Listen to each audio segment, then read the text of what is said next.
Could somebody please get Al Gore on the phone for me? I was promised global warming. This is completely unacceptable.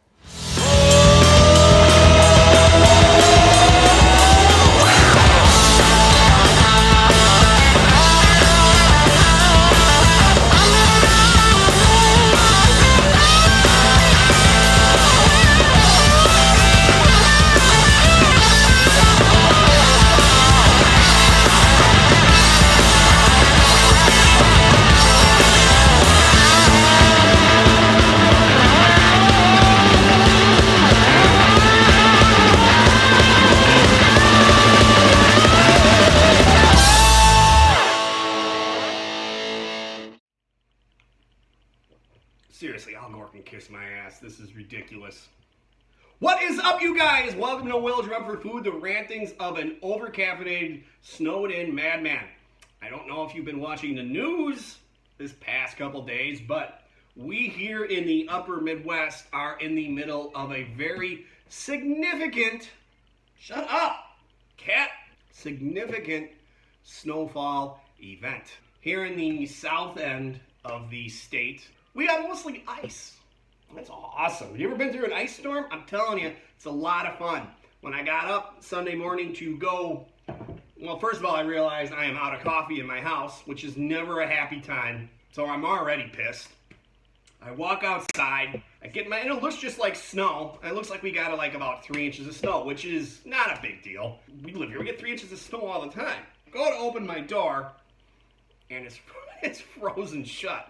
I realized that is actually just about a ½ inch of snow, and underlying that, a good 1.5 inches to maybe, yeah, inch and a half of ice. So maybe there was 2 inches of snow with 1 inch of ice or 1.5 inches. Whatever, it was a lot of freaking ice, and I had to literally I broke 2 ice scrapers, and I'm sitting there like with a tomahawking on my windshield, trying to get all this freaking ice off. It was that thick. It took, just for me to free up my windshield wipers, was 15 minutes of work, just trying to get it. If you live south of me, like if you're living in Florida, you don't know, you don't know what it's like. I don't know what it's like to be hot and miserable. You don't know what it's like to be cold and just deal with this crap. It's freaking April 15th. Why am I getting big snowstorms and big ice storms this time of year? I'm telling you, we never got a real winter this year. It's been a fairly mild winter. It hasn't been super cold. We've only had maybe a few days of below zero weather, but it just doesn't go away. This winter will literally not end. I am like Bill Murray in Groundhog Day. This winter is never going to end. Normally, like this time of year, we at least have, we'll have a couple of nice, 60, 70 degree days. We haven't had any. It's been 40 and cold and shitty every day. Every day. Every once in a while, we might, touch, 55, 56. Then it's right back to this bullshit again. And it's going to be cold the rest of the week. I'm sorry. You probably don't want to hear about my problems. As you're sitting in your Earl Bennett, I'm looking at you in Florida with your toes in the sand, with your Corona in hand, living the dream. Here I am. I had to buy Maxwell House. That's how bad it is. I'm drinking Maxwell House right here. This is only a little bit better than Sanka. So this is the face of a man who spent 2 hours mixing a song and forgot to hit save. Yes, I did that. I'm going to have 2 covers coming out this week. 2 covers. Normally I know I only do 1. Well, I have a whole bunch of covers sitting on my hard drive right now that I haven't done anything with. I'm either not happy with either the lighting is jacked up, or I'm not happy with the camera angles, or my playing. Usually it's my playing, or just how I'm able to get everything mixed with something that already has drums in it. I got a bunch of these sitting on my hard drive, and that they've just been sitting there taking up space. And I decided I was going to save them for a rainy day, and that's kind of what I'm going to do. So, in a little bit inspired by Jay's Quickie series, I'm going to release some of these things. So this week, I got 2 coming out. One is a for real one that'll come out on Friday, and The other one that's going to come out on Wednesday is one that I'm not super happy with. And that is, I'm going to tell you guys right now, this is a secret. If you've made it this far, you get to know. And the rest of those guys, screw them. It is Somebody Get Me a Doctor by Van Halen. I'm a huge fan of old Van Halen. Van Halen 2 is actually my favorite Van Halen album. But I can't remember, Somebody Get Me a Doctor on Van Halen 2? I think it is. Isn't it? I don't know. Anyways, Van Halen 2 is my... Is it on that or is it on Women and Children first? No, it's on Van Halen 2. Yeah, it's on Van Halen 2.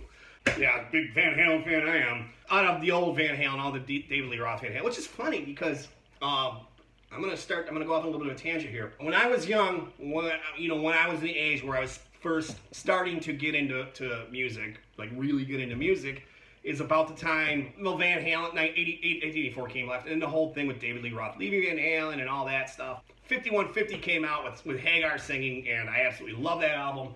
And I was convinced, stop digging, stop it. My dog's digging outside right now. Just caught her red-handed, just caught her red-handed. When Hagar joined and 5150 came out, I was kind of convinced that, well, it was way better than the stuff with David Lee Roth, because I didn't really like the stuff that David Lee Roth was doing solo-wise. And I love 5150, and I literally thought, like, OU812 when that came out, like, this is the greatest album ever. I went back and listened to that album. Outside of, like, Black and Blue and a couple other songs, that is really a weak album. And then the album that came out after that, For Unlawful Carnal Knowledge, it's a weak album too. I mean, it's got Right Now and it's got Pound Cake on it, but then you take those other songs and it's just a lot of really weak stuff. Going back and looking back at that Van Halen stuff is their early stuff, man. Those are some really, really, really strong albums that just, they were never able to replicate other than 5150. So I'm going off on a little bit of a tangent right now. By the way, Country Music Awards were great last night. No, I'm just kidding. I didn't watch the Country Music Awards. I like good music. I'm not going to watch that crap. Like when I was a kid and my parents were really into the old school, the Johnny Cash and David Allan Cole and that kind of country with Roy Clark. So that's kind of the stuff I grew up listening to, and of course I hated it. Like I said before, I was really into Van Halen and stuff like that. Def Leppard, those bands. I wasn't really interested in country music. And then the years went by, I started kind of going back and hearing some of that old country music, and it's really, really good stuff. And the stuff they have now it's awful. It's literally, it's Nickelback.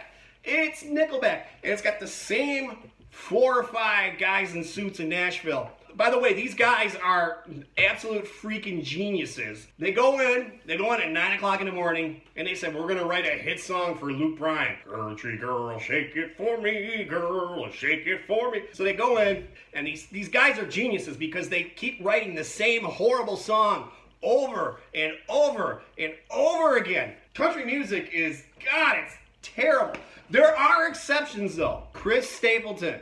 I will make an exception. There's guys like Chris Stapleton who are bringing the old, like, what country music was, which was good stories and well-crafted songs.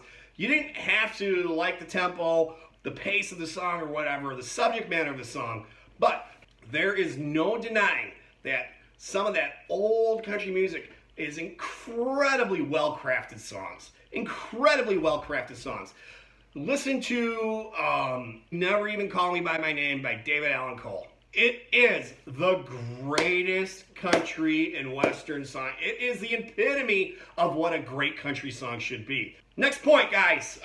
We're coming up, I'm judging by the major snow event. God, it's awful. Ugh.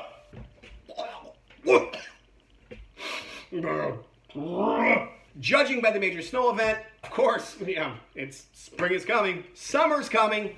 I get busy this time of year. I work a lot more. I'm finally back to work. I got a lot more gigs. I just have a lot less free time. So, as of this week, I'm going to switch Will Drum for Food to an every other week show.